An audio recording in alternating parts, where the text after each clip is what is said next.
Hi all, and thanks for being with me. It's great that you could take some time out of your day to just view some of the stuff that comes out of my YouTube channel. And I want to suggest that if you've got just a couple of seconds, that you subscribe to my channel as well. It is greatly appreciated. Ring the bell for further notifications. Share my channel. It's a fun thing to do, and it's nice to know that you can do that. So I wanted to talk about a subject today which is something that I've banged on about for a few decades now, and it's getting a little bit tiring talking about it because it's an issue which keeps reoccurring over and over again, and it's exhausting, absolutely exhausting, because I've worked on this subject for a long time and never been able to resolve it or contribute to it, I guess, in a way that has been able to bring about an adequate solution. Now, the issue really is about the way we care for and protect the most vulnerable people in our community, namely children.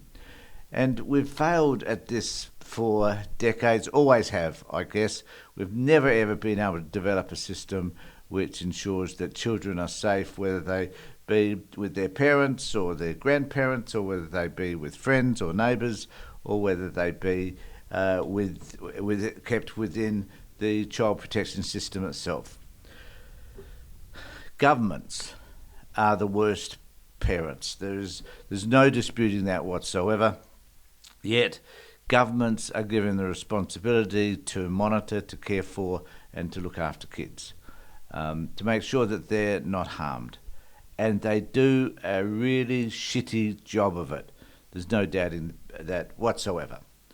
Plenty of evidence to prove that. Have a look at the number of inquiries. And that's what I want to talk about today.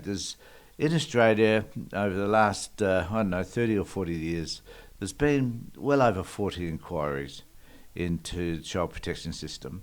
And each one of them makes recommendations.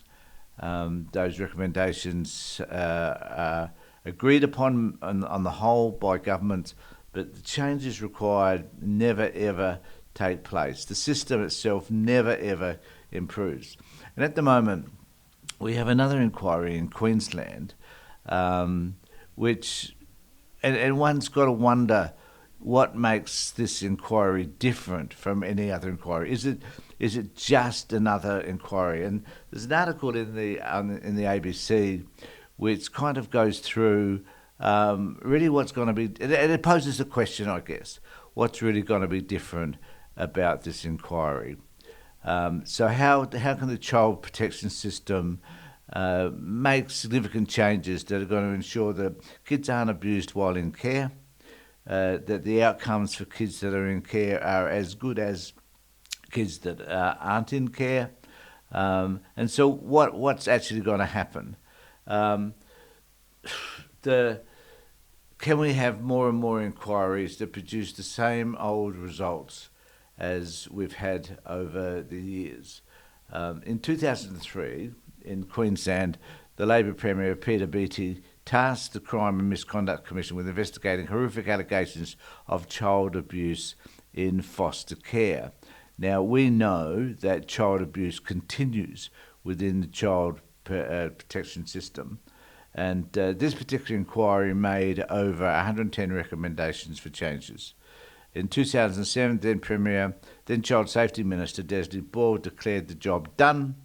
I truly believe we are close now to a system of child protection that will be as good as any in the world, because it never has got any better. It never will, as long as we're doing what we are currently doing. And yet 5 years later, another inquiry was ordered. Within 100 days of winning office, LNP Premier Campbell Newman appointed Tim Carmody SC to do a root and branch review. Now, the Carmody report was pretty scathing. I don't know how many of those recommendations they actually suggested they were going to change. But the primary investigation from Carmody was that the system is not working at any level, and that he recommended, in fact, that 65% of the people here, of the foster families or the foster kids that he saw or viewed in his inquiry, at least 65% could be returned back to their families. So one wonders to what extent the child protection system was overreaching and removing children perhaps that they shouldn't have reached. And there's another story around that which I'll talk about in a moment.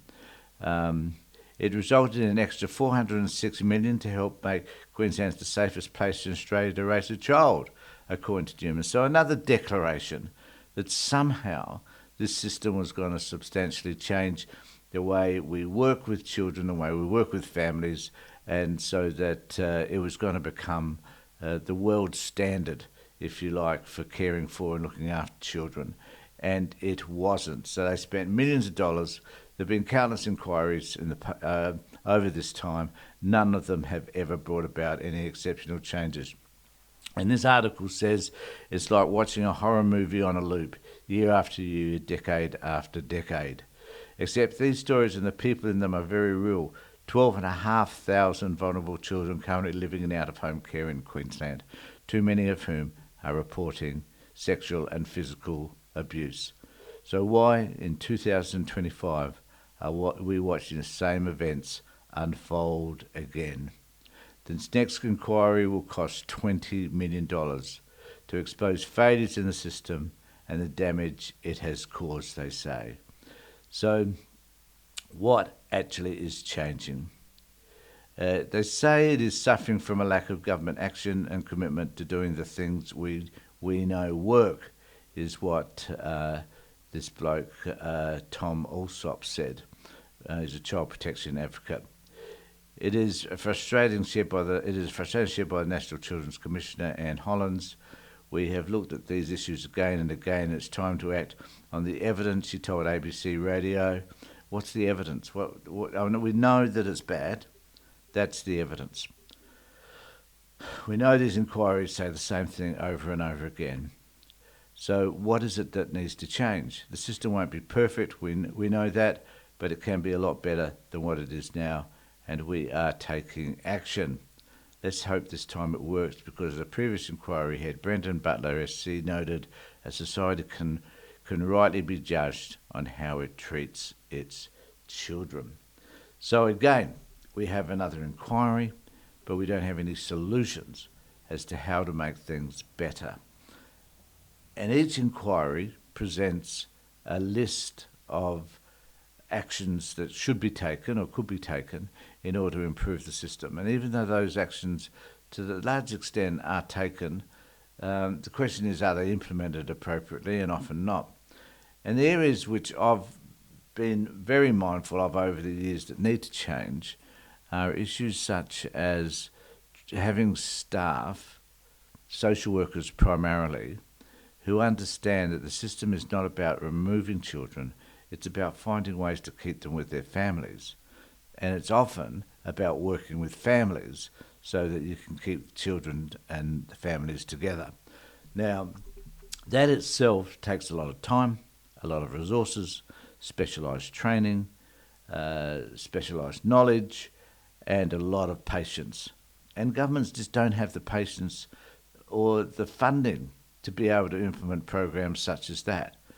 The reality is that we know that they work, but and we know the basics of, my experience working in the child protection system is that workers are judgmental, they categorise people, they place them into boxes and categories, and they are judgmental about how they see people. And as a result of that judgmentalism, they're not able to see possibilities or opportunities that exist with many families to be different. And I can tell you that if you're threatening to remove a child from a family, that family often are motivated to make the changes that are required in order to maintain that kid with them. And the other issue is that I remember the first time I ever worked with a client who was under investigation with the child protection system. The child protection system became aware of her because she was struggling as a single mum with her child, and she wanted some help. And she believed that because in those days it was called Families SA, that by its name and by association, it should be there to help families. In this case, it chose to remove her child. And I can assure you something that should never have done. She didn't deserve to have a child taken from her. The outcome for this child was poor. And the child has been, as a teenager, has been returned to her mother and has been damaged as a result of that experience. Should never have been removed. And there are thousands of cases similar to that. So nothing is going to change. Nothing will ever change until we have people working in this field who know what they're doing, who can support the parents appropriately. You know, a society which is caring for its kids produces a society which is well, healthy, happy, productive, has good relationships, less likely to have domestic violence, mental well-being issues and physical ill health. It is just the way that it is. By looking after our children, the outcomes are far more impressive than by doing what we've now been doing for decades, which is really not caring for children. Let me know what you think in the comment section below. I know it's a little bit different from normal videos that I do, but let me know what you think in the comment section below. In the meantime, take care, look after yourselves, and more importantly, be safe.